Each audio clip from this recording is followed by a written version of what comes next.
BRS పాలనలో అధికారాన్ని అండగా చేసుకుని చేతివాటం చూపిన ఖమ్మం జిల్లా మార్కెటింగ్ సొసైటీ చైర్మన్ రాయల వెంకట శేషగిరిరావుకి అధికారులు షాక్ ఇచ్చారు. సొసైటీ బ్యాంకుల ద్వారా కారు కోసం 27 లక్షల రూపాయలను లోన్ తీసుకుని సకాలంలో కట్టకపోవడమే కాకుండా అధికారులను ఇబ్బందులకు గురిచేశారు. ఈ క్రమంలోనే గత ప్రభుత్వాన్ని అడ్డుపెట్టుకుని అక్రమంగా బ్యాంకుల్లో లోన్ తీసుకుని ఎగవేతదారులుగా ఉన్న వారిపై రేవంత్ రెడ్డి సర్కారు ఫోకస్ పెట్టింది.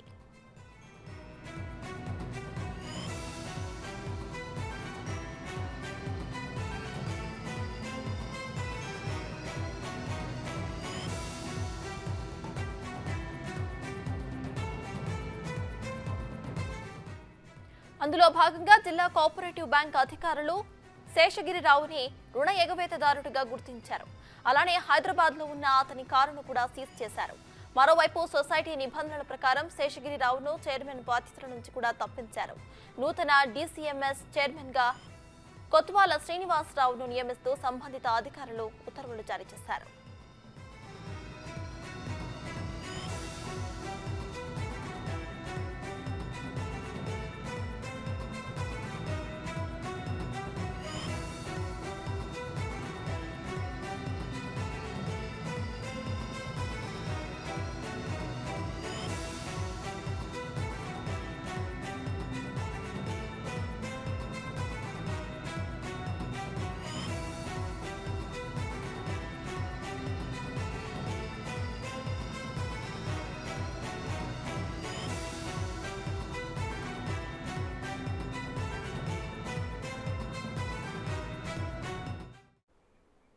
గత బీఆర్ఎస్ పాలనలో అధికారాన్ని అండగా చేసుకుని చేతివాటం చూపిన ఖమ్మం జిల్లా మార్కెటింగ్ సొసైటీ చైర్మన్ రాయల వెంకట శేషగిరిరావుకి అధికారులు షాక్ ఇచ్చినట్టు తెలుస్తోంది.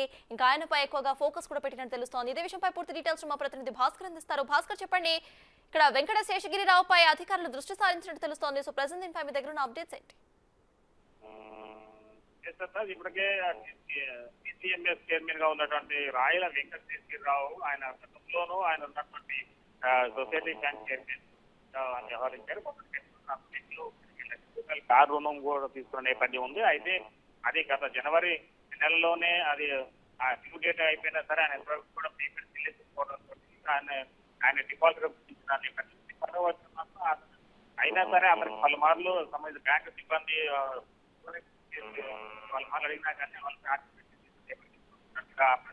తనకైతే కనుక రాయల వెంకట శేషగిరిరావు అనే వ్యక్తి అధికారం గతంలో టీఆర్ఎస్ పార్టీ అధికారాన్ని అడ్డం పెట్టుకొని కేవలం యథేచ్ఛగా ఆయన కాలం నడుపుకుంటే విషయంలో భారత్ నేపథ్యంలో ఒకసారిగా తర్వాత ఎక్కడైతే అధికారం అడ్డం పెట్టుకొని అక్రమాలకు పాల్పడి కూడా ఖమ్మం జిల్లాలో రకాలుగా అంటే డీసీఎంఎస్ చైర్మన్ కావచ్చు, అదేవిధంగా మొత్తం కూడా వైపున డీసీఎంఎస్ చైర్మన్ గా ఉన్నటువంటి రాయలసీమ చెప్పేసి ఆయన పవన్ సభ్యులు అదే వైస్ చైర్మన్ గా ఉన్నటువంటి కొత్తాల శ్రీనివాసరావు చేశారు. ఆయన సోమవారం కూడా ఆయన బాధ్యత చేపడుతున్నారు. మరోవైపు కనుక డీసీపీ చైర్మన్ గా ఉన్నటువంటి ఇప్పటి వరకు కురాకులు నాగోస్తున్నారు. ఆయన ఖమ్మం అర్బన మండలం వెంకటాచలం సొసైటీ తరఫున ఆయన ఎన్నికయ్యారు. మొత్తానికైతే ఆ సొసైటీ కింద 13 మంది పైగా సభ్యులు ఉండగా ఇప్పటికే 11 మంది సభ్యులు ఆయన వ్యతిరేకిస్తూ ఆయనపై విశ్వాసం వ్యక్తం చేశారు. మొత్తానికైతే ఈ యొక్క విషయం సంబంధించి చూసుకుంటే కనుక కోర్టులో ఉన్న నేపథ్యం ఈ నెల 30 వరకు గడువు నేపథ్యంలో దీనికి సంబంధించినటువంటి ప్రతి అప్పీలు కూడా కోర్టు సమర్పించేందుకు ఖమ్మం జిల్లా సొసైటీ శాఖ అధికారులు కూడా వివరాలు తెలిపింది. మొత్తానికైతే మాకు ఈ రోజు అవిశ్వాస తీర్మానం పెట్టినటువంటి డీసీబీ చైర్మన్ విషయం కూడా చూసుకుంటే కనుక అది మళ్ళీ నిర్దేశకుడుగా తెలుస్తా ఉంది. Right, thank you Bhaskar.